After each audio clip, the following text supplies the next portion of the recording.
Very good morning, dear students. Myself is Pramod Sharma from PSSVM Inter College, Jangirabad. Welcome back to your English grammar class.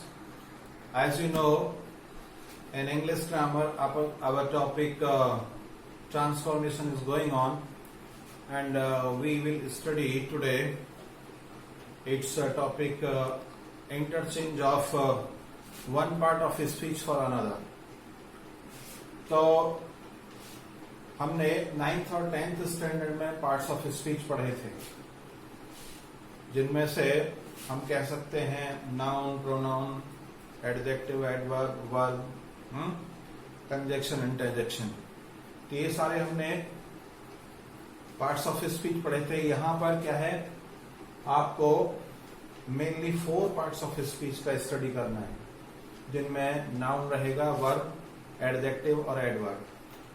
होता क्या है, हर एक language में उसका noun, pronoun, उसका noun, verb, adjective और adverb, ये शब्द रचना होती है। एक चीज होती है हर लैंग्वेज में जिसको हम कहते हैं हिंदी में कहते हैं शब्द संरचना, शब्द संरचना, और इंग्लिश में कहते हैं वर्ड फॉर्मेशन, वर्ड फॉर्मेशन। ठीक है जी। तो वर्ड फॉर्मेशन में क्या होता है, यही होता है कि जो शब्द यूज होते हैं जिस किसी भाषा में, उस शब्द का क्या होता है, नाउन भी होता है, उसकी वर्ब क्रिया भी होती है, उसका विशेषण यानी एडजेक्टिव भी होता है, और एडवर्ब भी होता है, क्रिया विशेषण भी होता है। तो हमें क्या करना है, मुख्य रूप से यहाँ पर 4 चीजों का स्टडी करना है। उनमें से पहली है नाउन, दूसरी कह सकते हैं हम वर्ब। ठीक है जी। दूसरा है वर्ब, तीसरा है एडजेक्टिव, और चौथा है एडवर्ब। इन 4 चीजों का स्टडी करना है। और ये आप जानते ही हैं कि ट्रांसफॉर्मेशन में जो शर्त होती है कि to transform a sentence, to change it from one grammatical form for another without changing its meaning. कहने का मतलब वाक्य का अर्थ बदले बिना उसका रूप परिवर्तन करना। तो यहां पर भी क्या रहेगी, यही शर्त रहेगी, यानी वाक्य का अर्थ नहीं बदलना चाहिए। और यदि वाक्य में नाउन का उपयोग हुआ है, यदि वाक्य में सेंटेंस में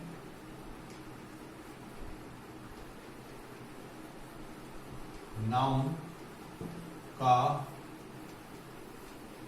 यूज है, तो उसे किससे बदलना, वर्ब के द्वारा बदलना।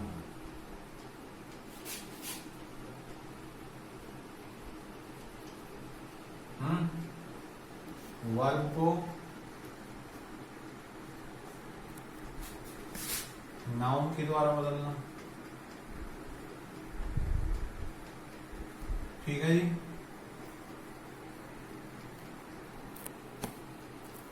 और कह सकते हैं एडजेक्टिव को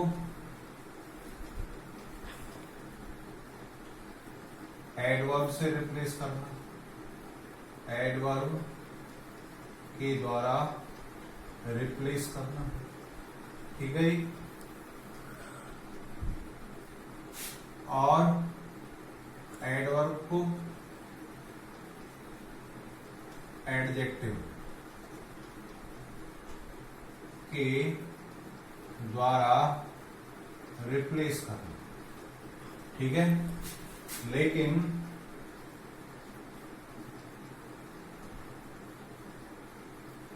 ऐसा करने में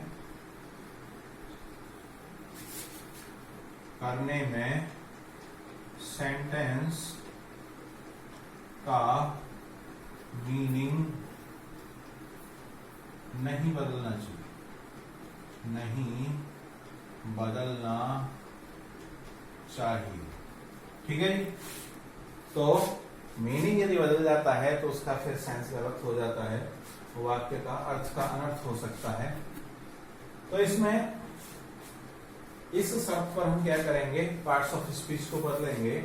अब ये जो मैंने पहले डिस्कस किया शब्द संरचना या वर्ड फॉर्मेशन, इसमें क्या है कि हर शब्द का, हर वर्ड का एक फॉर्मेशन होती है। जैसे मैंने बताया नाउन भी होगा, वर्ब भी होगी, एडजेक्टिव भी होगा और एडवर्ब भी होगा। फॉर एग्जाम्पल मैं क्या करता हूं,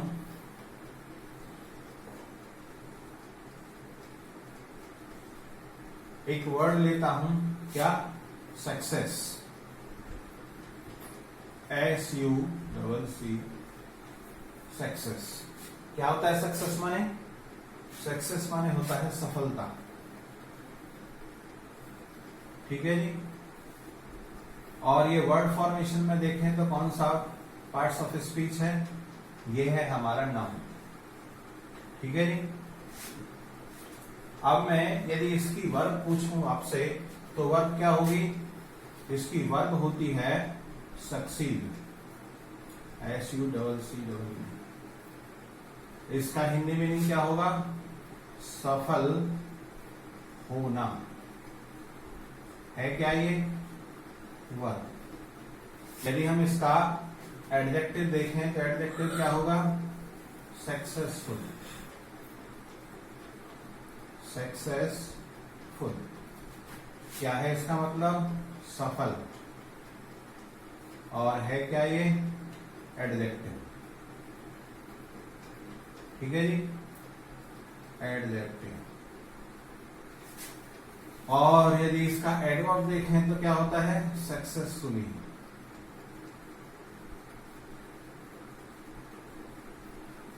सक्सेसफुली। इसको हिंदी में क्या कहेंगे, सफलता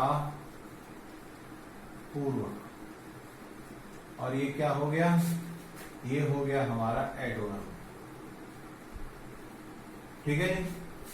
तो ये जो बुक्स में आपके में क्या दे रखी है, टेबल्स दे रखी हैं, ये इसीलिए है कि हमको वर्ड फॉर्मेशन पता होना चाहिए। क्योंकि एक सेंटेंस में जो इनमें से कोई भी एक पार्ट्स ऑफ स्पीच यूज होगा, पहले तो हमें क्या पता होना चाहिए, ये पता होना चाहिए कि वो नाउन है या वर्ब है या एडजेक्टिव है या एडवर्ब है। फिर हमें उसका वो पार्ट्स ऑफ स्पीच आना चाहिए जो वो पूछ रहा है। जैसे पहले सेंटेंस में नाउन दिया है और उसकी वर्ब पूछ रहा है, तो हमें दोनों पता होना चाहिए। पहले तो ये पता होना चाहिए कि ये नाउन यूज है इसमें, और फिर ये पता होना चाहिए इसकी वर्ब पूछ रहा है तो वो वर्ब क्या होगी। इसलिए word formation is very important, ये हमको पता होना चाहिए, जानकारी में होनी चाहिए। इसके बिना हम इस एक्सरसाइज को नहीं बना सकते, सॉल्व नहीं कर सकते। तो करना क्या है, अब जब हमें ये पता चल गया इस तरीके से, तो करना क्या है, अब जैसे इसी सक्सेस शब्द पर हम क्या करते हैं, 4 प्रकार के सेंटेंस बना करके देखते हैं। यानी सेंटेंस मिलता है हमको, जैसे हम कहें Monu got success, Monu got success in his examination, ठीक है जी। मोनू ने प्राप्त की सफलता अपनी परीक्षा में, मोनू ने अपनी परीक्षा में सफलता प्राप्त की, ठीक है जी। अब यदि वो कहे, क्या कहेगा, या तो कहेगा इसको अंडरलाइन करेगा, या क्या कहेगा, इसको इटैलिक्स लिख सकता है। इटैलिक्स का मतलब जो थोड़ा टेढ़ा लिखा होता है। तो Monu got success in his examination. अब क्या करना है हमें, अब हमको यही काम को जो सक्सेस नाउन काम कर रहा है, यहाँ पर क्या करने लगे, वर्ब काम करने लगे। तो वर्ब कैसे काम करेगी, पहले तो ये पता होना चाहिए कि वर्ब क्या है। अब पता लग गया हमें वर्ब क्या है, सक्सीड है। फिर ये ध्यान रखना है कि ये सेंटेंस कौन से टेंस में है, काल कौन सा है। तो काल कैसे पता करेंगे, यहाँ गॉट है, पास्ट वर्ब है, इसकी सेकंड फॉर्म है। तो इस तरह से हमें पता लगा कि ये क्या है, पास्ट टेंस है। अब पास्ट टेंस पता लग गया तो हमें क्या करना है, जो वर्ब यूज करनी है उसका हमें पास्ट टेंस यूज करना है। पास्ट टेंस क्या होगा, तो अब क्या करते हैं, सेंटेंस में थोड़ा सा क्या करना होता है, फेरबदल करना होता है, इसकी तोड़ मरोड़ करनी पड़ती है, तब जाके ये अपने फॉर्म में आएगा। तो अगर हम इस सेंटेंस को ऐसे लिखें, मोनू सक्सीडेड,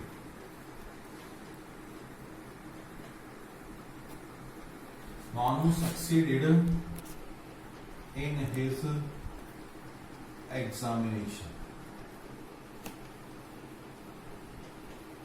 ठीक है, ये हो गया। अब हम कहें इसको कि इसको किस में चेंज करिए, अब इसको कहे कि इसको एडजेक्टिव में चेंज करिए। तो एडजेक्टिव से क्या बनेगा सेंटेंस, यदि हम इसको कहें कि मोनू वाज सक्सेसफुल, क्योंकि इसका एडजेक्टिव क्या है, successful, Monu was successful in his examination, ठीक है जी। इस तरीके से वाज क्यों यूज किया हमने, क्योंकि सेंटेंस हमारा टेंस क्या है, काल क्या है, हमारा पास्ट है, भूतकाल है, इसलिए हमने इसको वाज यूज किया। फिर कहे कि इसको क्या करिए, एडवर्ब में यूज करिए, एडवर्ब काम करने लगे, तो क्या करेंगे हम, एडवर्ब देखेंगे। एडवर्ब क्या होता है इसका, एडवर्ब क्या है, सक्सेसफुली।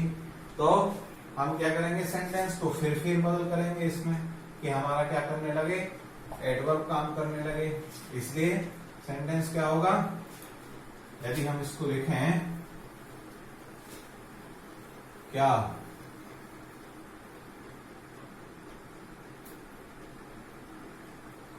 अगर हम इसको ऐसे करें, Monu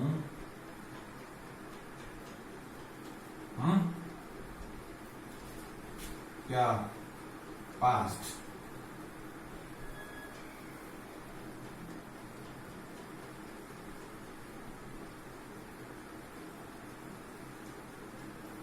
Monu passed his examination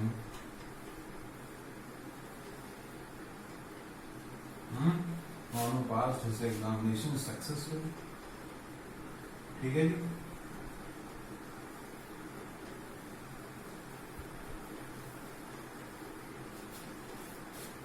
ठीक है जी, तो क्या हो गया, मोनू ने सफलतापूर्वक अपनी परीक्षा उत्तीर्ण की, ठीक है।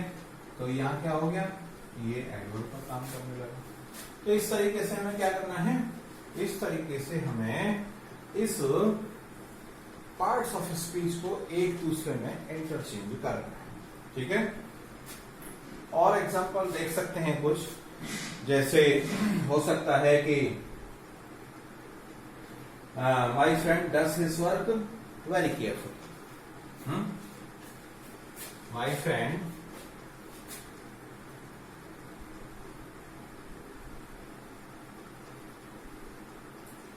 does his work, my friend does his work very carefully। क्या मतलब हुआ इसका, मेरा मित्र डज हिज वर्क अपना काम करता है वेरी केयरफुली, बड़ी सावधानी पूर्वक, ठीक है। और वो कहे इसको कि आप इसको क्या करिए, तो अब ये क्या है, केयरफुली क्या है, अब वो केयरफुली को या तो अंडरलाइन करेगा या इसको इटैलिक्स लिखेगा, ठीक है। अब इटैलिक्स लिखेगा तो हमें ये देखना है कि केयरफुली है क्या, केयरफुली क्या होता है, एडवर्ब होता है, अब एडवर्ब दे रखा है, इसका क्या बनवा रहा है, वो एडजेक्टिव पूछ रहा है। तो अब हमको क्या करना है, ये तलाश करना है कि एडवर्ब क्या, इसका एडजेक्टिव क्या होता है। एडजेक्टिव क्या होगा केयरफुली का, एडजेक्टिव केयरफुल हो जाएगा। जब केयरफुल हमें पता लग गया एडजेक्टिव इसका, तो अब क्या करेंगे, हम इसको यूज करेंगे, सेंटेंस को थोड़ा सा फेरबदल करेंगे। यदि हम इस सेंटेंस को ऐसे लिखें, माई फ्रेंड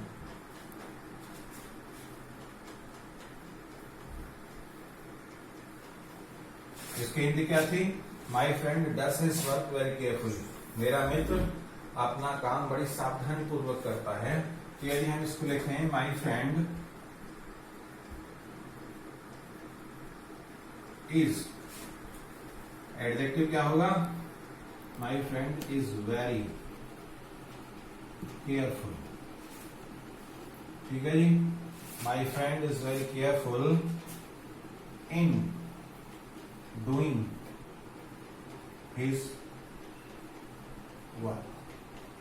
ठीक है जी, my friend is very careful in doing his work. वही हिंदी निकल करके आ गई, वही सेंस आ गया। यहाँ एडवर्ब था केयरफुली और यहाँ एडजेक्टिव क्या हो गया? केयरफुल। ठीक है, तो इस तरीके से हम बहुत सारे काम क्या कर सकते हैं, हाँ, एक पार्ट्स ऑफ स्पीच को दूसरे पार्ट्स ऑफ स्पीच में इंटरचेंज कर सकते हैं। तो इसकी प्रैक्टिस क्या करेगी?